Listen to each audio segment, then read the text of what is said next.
Good morning, everybody. Hopefully you all enjoyed the quiz and had some fun. That is definitely part of the missing link to everybody's success. So the first question I got for everybody really before we get going is, who would like some more success? You can raise your hands if you would, because it's an exercise type thing. However you define success, would you like more of it? That's what we're going to look for today. And we could argue that perhaps hard skills will bring you success, perhaps soft skills will bring you success. And we'd like to argue today and to present to you that something even softer than soft skills could actually be the secret to your success. So I'm Andrew Cannon, and I'm here together with Debby, my business partner here at the Art and Science of Joy, and we have Steve come up on stage a bit later to join us and to give his view on this secret to success and how he's using it in his personal and professional life. So, as the name suggests, we're going to talk about joy as the secret to success. So a really soft, almost difficult to define thing, which we're going to do our best to define today. I suppose the first question is, why is it so important today that we think about joy? And I think most of you would recognize that the world in which we're living is going through a lot of challenges, a lot of turbulence at the moment. When we did some research on this, we came to over 20 different crises that different people were feeling to a large extent in their lives. Obviously things like inflation, still the effects of the pandemic, mental health, gun control, women's rights, the list goes on and on. So there's a huge amount of pressures people are feeling. And if you were to look at the media, you could perhaps be forgiven for believing we lived in a world full of this, full of fear, full of anxiety, full of hopelessness, almost leading to, as we know, many mental health problems that people have today. And whilst this is very true, in many respects, it's also not the whole truth. When we look at this, we also see a world which is very different. So we see a world where there is optimism for the future, where there is hope that tomorrow will be better than today, a world where people do feel a sense of belonging rather than isolation, that they do feel love rather than hate, and positivity over negativity, and having the courage to make those choices. And to us, really, ultimately, that is a world of joy that we feel. And so we're going to talk about that. We're going to talk about a little bit about what joy is and how you can start building in your life. But I'll hand over now to Debby to say a few words. Thank you. First of all, thanks for having me. I have never been to SampleCon before, so I'm very, very pleased to be here. And that brings me joy, by the way. Maybe, maybe not. There we go. So how do you do this joy thing? Like, we talk about happiness, we talk about, feeling good, getting up in the morning, maybe even hearing a joke, being with a friend, and that is all fabulous. That's what brings people joy, right? But there's actually a systematic approach to this. There's science behind it, and of course we're researchers, so we're really into the supporting facts, all the data. So instead of just letting it happen, why don't we figure out how to make it happen? So really interesting is that joy is comprised of 3 different pieces of the pie. So you're born with a certain amount of joy. It's in your DNA, you have no choice, you have nothing to say about it. You could have, 40% of that pie, you might have 20% of that pie, and that is how you come into the world. Then there are circumstances that happen in life. So there's 10% of your joy factor is about things that have happened, which may have made you more joyful. Let's say you won that big lottery. It might have made you less joyful. Maybe there was a death in the family, or you lost something very precious to you, a job, a home. So that's 10% is circumstantial. So now we've got about 55% of the pie, something like that, 60%, that you really don't have a whole lot to say about it. But then there is that 40% that is totally in your control. You get to decide if you're going to be 40% joyful, you're going to be 20% more joyful, you're going to be 5% more joyful. And how do you make that happen? Well, we did some research, Andrew and I. We did research with Harvard and with a few other places. We gathered research that has been done for years. I'm talking 100 years worth of research. And we found out that you can build that joy muscle, and it is a muscle. Something that you get to build over and over again. You stumble a little bit, just like when you're building those abs, which, by the way, I don't have. But, you know, you might be good for a week, and then you sort of slip a week, but you can get back on it, right? And you keep going. That's what you do with this joy muscle. Andrew, you want to talk a little bit about what is joy?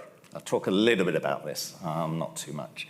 So there's two ways of looking at joy, at least from my perspective. There is a sort of conceptual, almost, one could call almost spiritual sort of level to it, something you can't grasp, right? It's a feeling, it's a state of being, it's how you feel that's really hard to quantify, it's really hard to get a measure on that. And then through the research that Debbie referred to, both that we've looked at from others and our own, there's also a very pragmatic joy, which you can see building blocks to, or what we call a recipe for joy, that we know that if you work on certain elements in your life, the chances are that that will actually increase your feeling of joy rather than decrease it. Right? And that's not going to be the same for everybody, and we'll talk about that recipe in a moment. But first I'll share with you a little bit of the data that we have from all of the studies that we've done, and this was one that we did back in January last year when we wanted to look at the general public and to see how well they're doing on joy coming out of the pandemic. And the data was actually slightly better than the pandemic, at the end of the pandemic, which we did, but not significantly so. So there wasn't a huge uplift that some people might have expected from there. And so an average score of 64, so from a 0 to 100 index, the algorithm gives, which, I don't know, an average of 6.4 on a 10-point scale. Not good, not bad, I suppose. And you can see from the distribution that while some people are doing really well on joy, so about 1 in 5 have a score of 80 or more, you know, there's an equal amount who are really struggling. You know, once you start getting below 50, you're not waking up in the morning and saying, today's a good day. You know, when I did mine retrospectively to my sort of low point, I was in the mid-40s. And I know from my own story that that's not a good place to be. So you might think that, yeah, 44, that's not too bad. But no, from the way the scale works, it's not linear, right? So once you go below a certain level, you really struggle with your life. So there's a huge people, and we obviously looked at what differentiates those who are struggling from those who are doing well.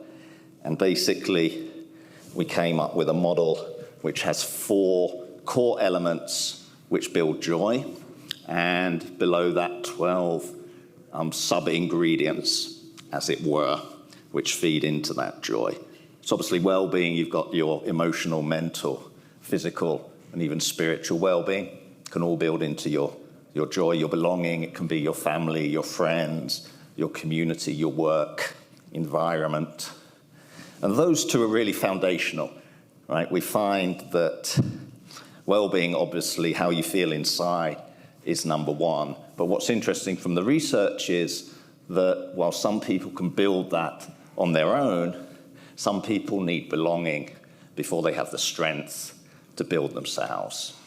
Okay, and that's often overlooked in society, especially like the US, where it's very individualistic society, and there's not many people don't have a good support network, and so they struggle, and as Debby talked about, they fall back, right? They stumble, and there's nobody there to pick them up, so they sort of spiral downwards in their joy. So community is super important for many people, and once you have the well-being and belonging, the research tells us that we shift our focus to helping others, to a life of service, right? That once you've got a good well-being and a good belonging, it doesn't really make much sense to do more steps, right? Change your focus of energy to helping others, whether that's helping the planet or helping humanity, but at least finding a purpose in your life beyond yourself becomes key to taking your joy score to the very highest level. And life is meant to be enjoyed, as we saw this morning with the play, so go out and have some fun. Definitely, we would recommend that. So the recipe is super simple. How you use these ingredients, and indeed the joy superpowers which are below them, everybody has to decide for themselves, right? But the building blocks are the same, right? So we can give you the recipe, we can help you with the building blocks for you to help build your joy muscle, as Debby is fond of saying. I love that joy muscle. I mean, Andrew's got to be really joyful. He's going to Dubai. So right away, he's going to spread the joy for us. So where do we go with this? What do we know about joy? Again, all that research. So this is from the Dalai Lama, who is probably one of the most joyful people on the planet. And this is in no special order, because I'd go right to joyful people live longer. I mean, right away, that's a key factor. I mean, they have better relationships. They are more creative, more productive.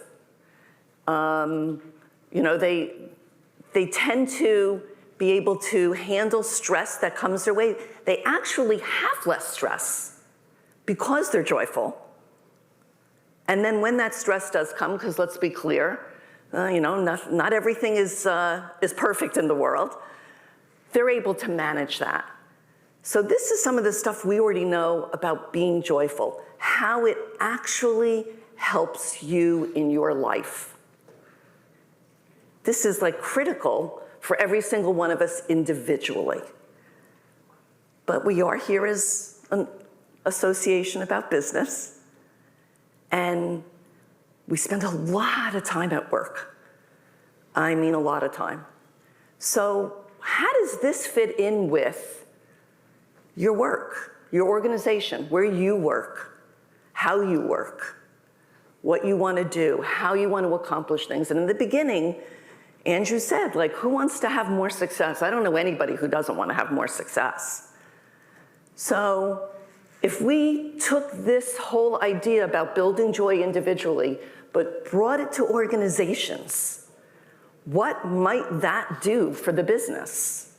Well, it's going to do all those same things it does for you. You're going to have more productive business. You're going to have creative business. You're going to have impactful business. You're going to be able to build a community of belonging. And a lot of people we researched, their belonging comes from work. They're a little younger, it might come from school. That's where you spend a lot of time. So if this is going to help all of us in business, how do we get there, right? We're telling you what we need, that this is really beneficial, that this is going to drive success and happiness, and we interchange those words often, that joy and happiness, and I'm fine with interchanging them, but let me just point out that happiness is an external emotion, joy is internal. So you actually get to build that joy yourself. Well, first let's start with the employees. There's a lot of research out there. A couple of quotes below. Stock prices go up when the company is joyful. That's a pretty big one.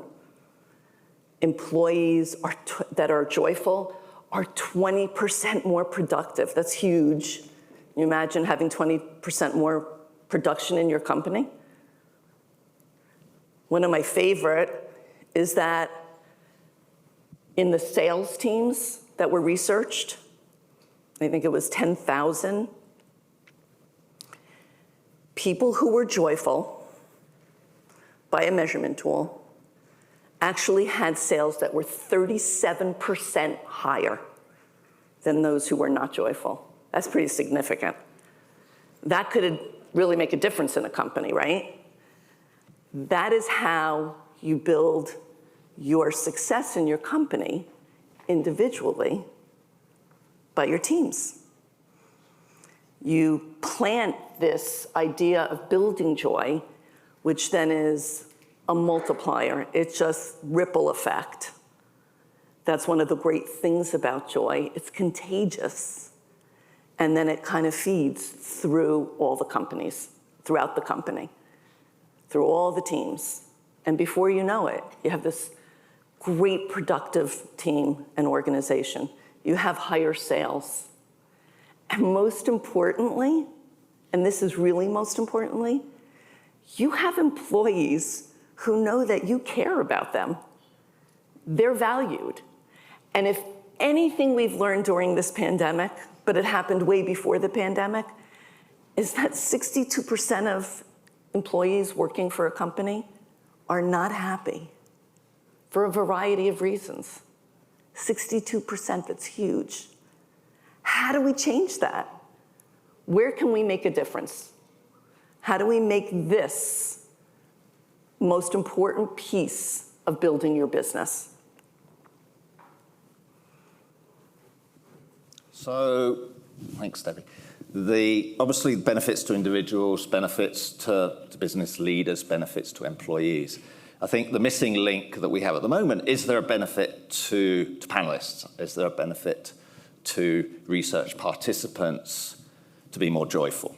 And does that obviously then give a benefit to the companies in this room whose businesses depend on people's willingness to participate in research? So, and you can see in the title it's anticipated because we don't have, as yet, the data on this, but we're working this year with some companies to try and get that data to see what that looks like. But our hypothesis is that having more joyful participants will increase engagement and retention.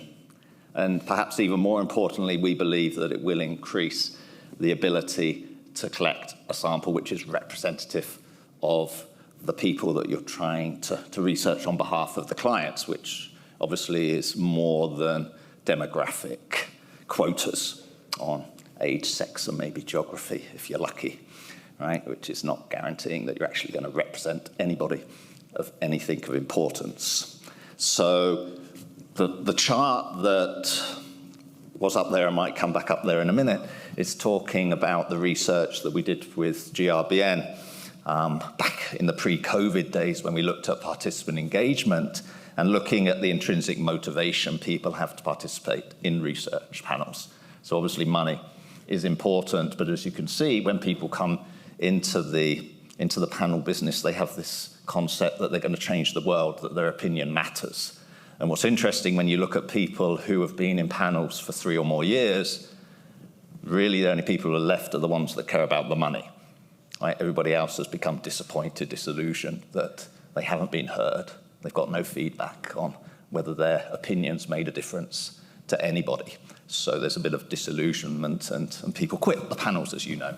And part of that reason is the lack of engagement within there. So our hypothesis is if panel companies can help give people the gift of joy, can help them feel more joyful, that will have a benefit on attracting people, but also on retaining them and engaging them within the panel. And that's something we're going to look to research over the coming months and years. So Andrew and I thought we have to figure out how to, scale this. You know, we were doing some speaking, doing some workshops at organizations. And then we decided we would come upon the year of joy, and we would access our industry, which is such a wonderful giving industry, the insights industry, and we'd be able to use a lot of the tools, technology, the wonderful support from the people and the organizations to build this online platform.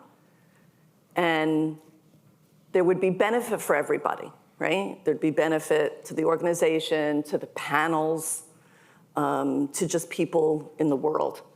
And we built this community, and it's free. It's free for all.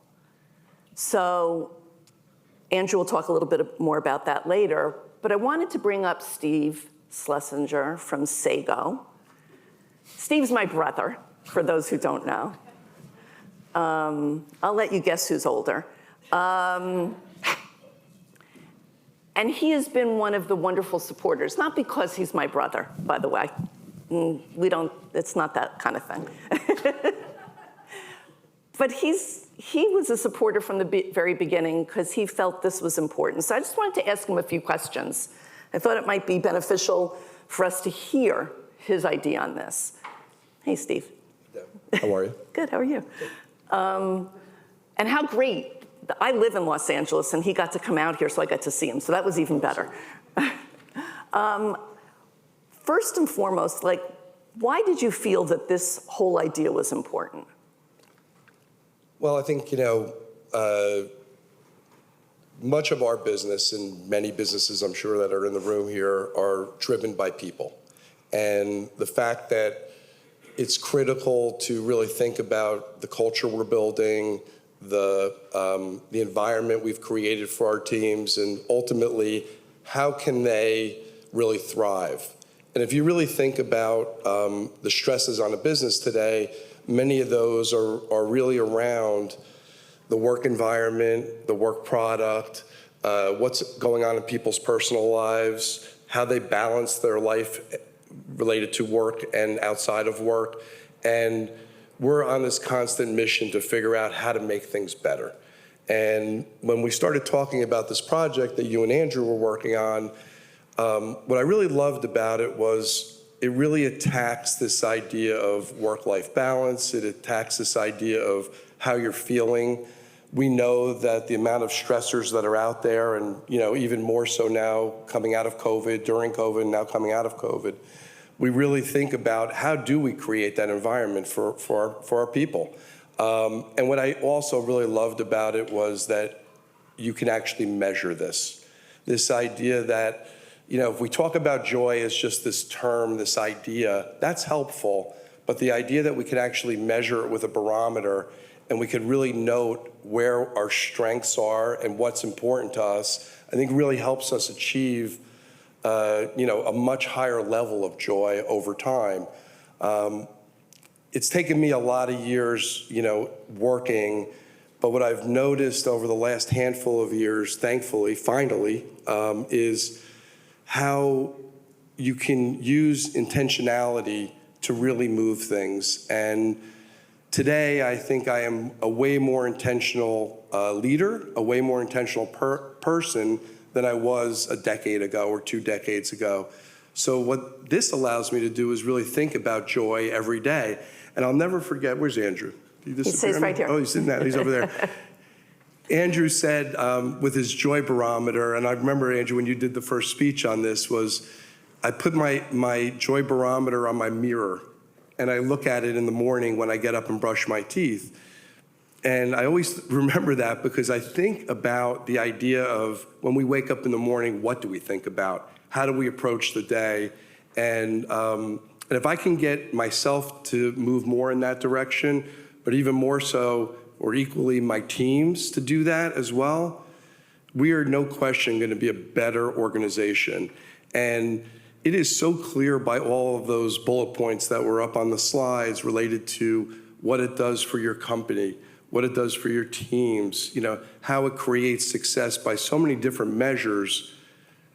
How could I not want to be a part of that? And frankly, hopefully my teams feel the same way. And we've started rolling out a lot of those initiatives along with the Year of Joy, and they've been very well received. And And again, it's hard. You know, we all have lots of distractions and pressures on us to get the work done. But at the same time, we know that if we can increase productivity, and I can't remember what the number was it 20%? 20%. 20%. I mean, think about that for a second. You know, we're struggling to make money. We're struggling to grow the business. We're struggling to be successful.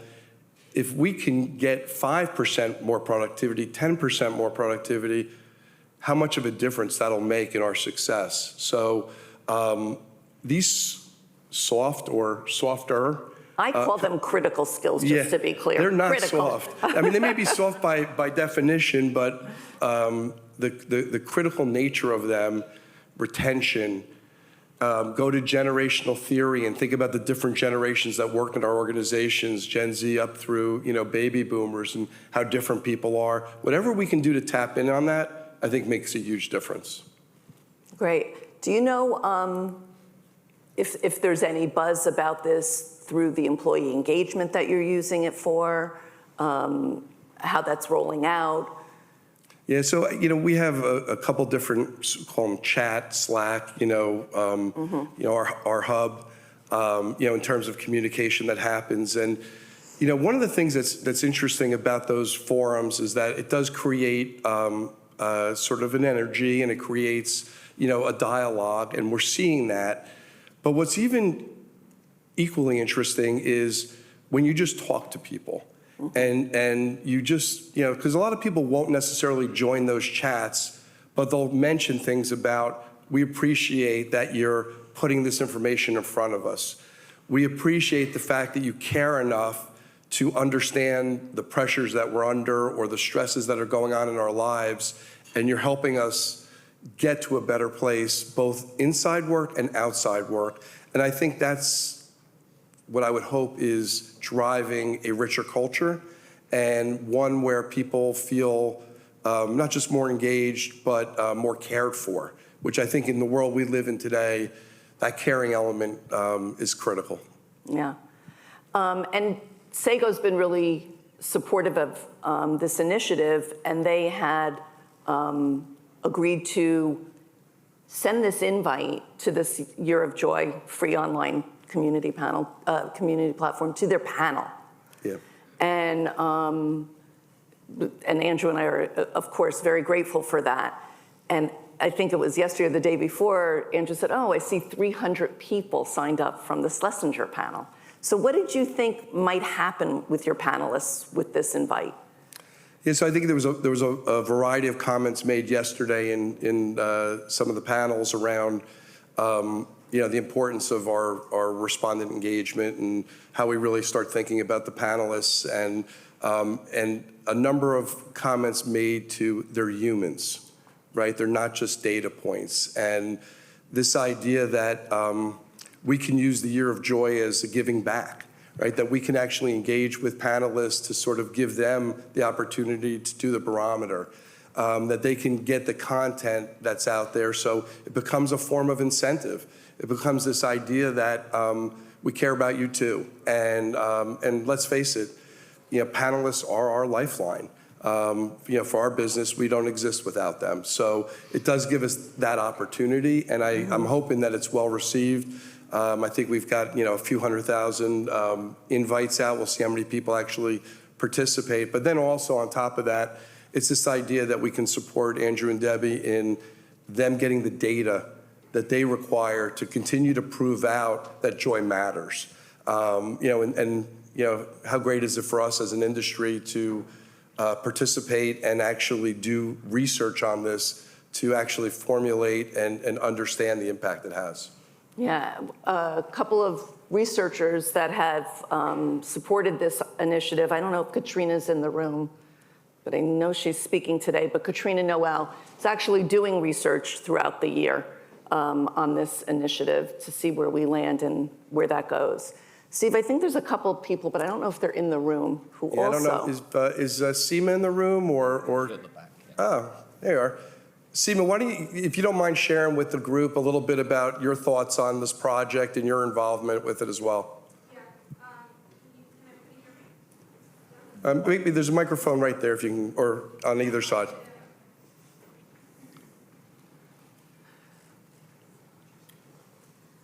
So first of all, the title of the project itself was very appealing to me because we've been, as a society, as humanity, been through such a tough few years that, you know, when you think about joy, who doesn't want it? Who doesn't want more of it?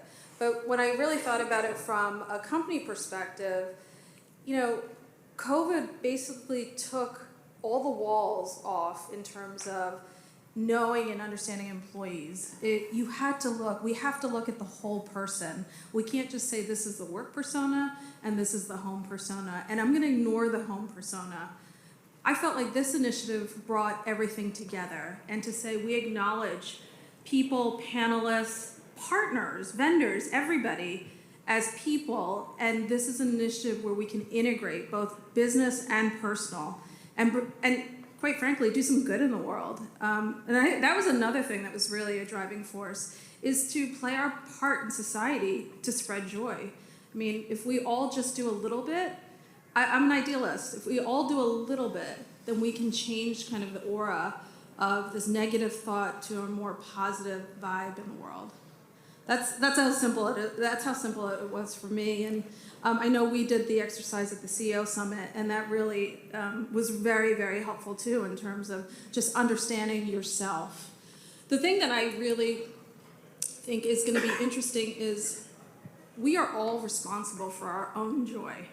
And I hope that we can inspire people to say, it's not this person, but it's me. And I hope that we can at least spread and share that accountability to each person to say, I can do something about this. I'm not a victim of not being joyful or happy.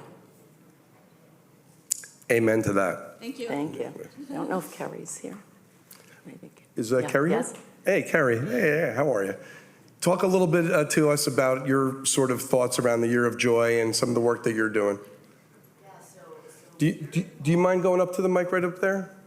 There's right down this aisle, right in front of you. You'll see it straight back, so everybody can hear you.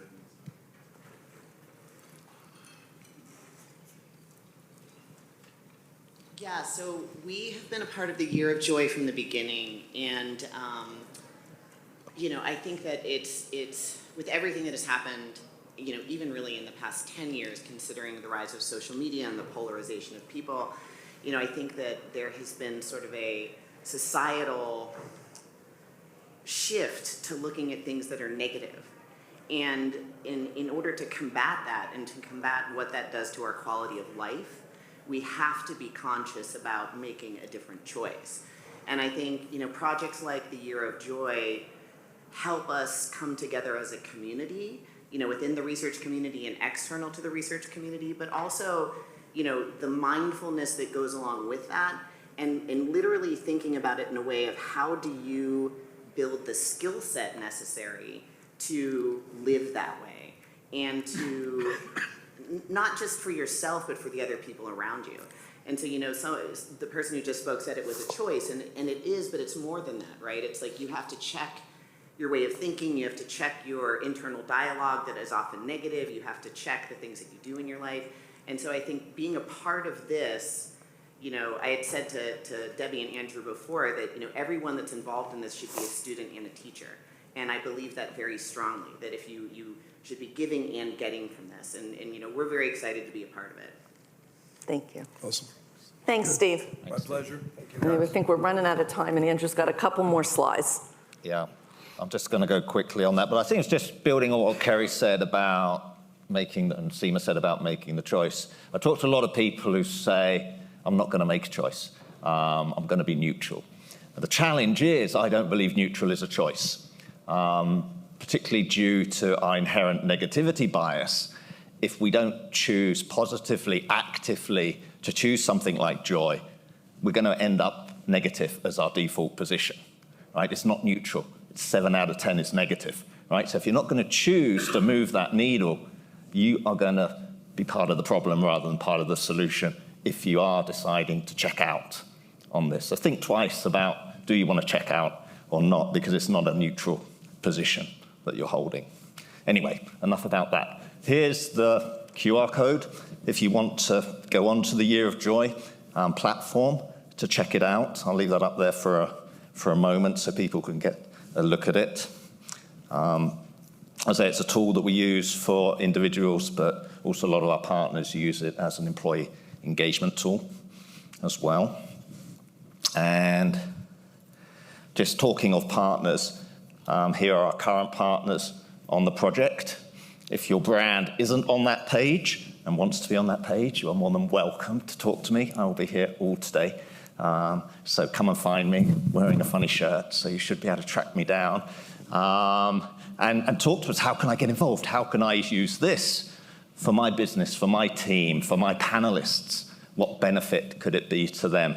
So we're super inclusive, and we welcome everybody to get involved. And also a big shout out to Mel and the Insights Association as one of the industry associations. As Steve mentioned, really this initiative is about how we as the insights and research sector can take a lead on something important like this and prove to the brands that joy is a thing, right? So moving forward, how we can get the brands behind this to choose joy as one of their key messages. So the thing we're going to leave you with really is this question. You're not going to answer it now because we're out of time. But the question around what brings you joy. So maybe think about that during the conference a bit, and maybe share it with the people that you meet, people you don't know. Go up to them instead of saying hi about business, say, hey, what brings you joy? And have a little discussion about them, person to person, human to human. Make that human connection that Steve talked about being so important. We're out of time. Whether there are time for any questions, I doubt. But if there are, we'll definitely take one at least if we have that opportunity.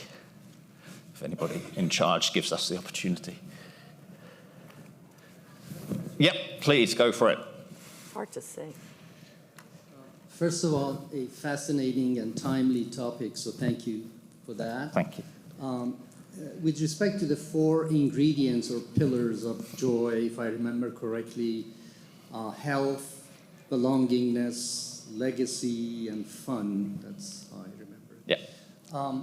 I think it's fair to say that there are cultural and demographic variations to that.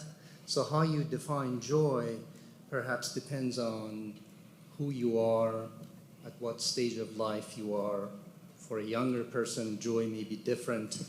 For me, as I approach my senior days, legacy becomes important. So if you can speak to that, I would appreciate it. Yeah, absolutely, absolutely. So how you mix the ingredients indeed varies person to person, and especially culture to culture. Right? For some culture, belonging is way more important than in other cultures. But those ingredients are all the same. Right? They don't vary across demographics, across things. So young people, for example, young people with a purpose are going to be much more joyful than young people who don't have a purpose. That doesn't change. But how they find that purpose, they might be more focused on the environment rather than on serving humanity, for example. So they can find different avenues for expressing that purpose and how important it is. It might only be for them, it might be a 6 out of 10, whereas for you it's a 10 out of 10. And so the algorithm takes that into account when it creates the joy score. It's taking into account those personal differences. But to give you some joy, you get a T-shirt for being the first person to ask a question. But we give you a gift of joy. You know, there's a lot that we weren't able to talk about given the time, but quickly, we built a measurement tool because we're all about, you know, measuring, as Steve had mentioned, and it's called the Joy Barometer, and you get to take that when you join the Year of Joy. The Year of Joy is 52 weeks with every week a different joy expert. There are things you need to be joyful, things like empathy. We find that somebody, and as you just mentioned, it's different for everybody, but there are some basic things that we all need to be joyful or to be the most joyful we possibly can be. So it might be kindness. It might be about entertainment, fun, the fun part, music, dance. Every week for a year, we have a different joy expert on the community platform sharing information, education, tools, tips, resources. Some of those experts are doing live Zoom type events where for an hour on a given day, they may actually host a session where people can join. All of this is free. It is a give back to the world. As Seema has said, if each one of us does our part, we actually change what the world looks like. So I'll leave you with that. This gave me plenty of joy. Thank you. Thank you.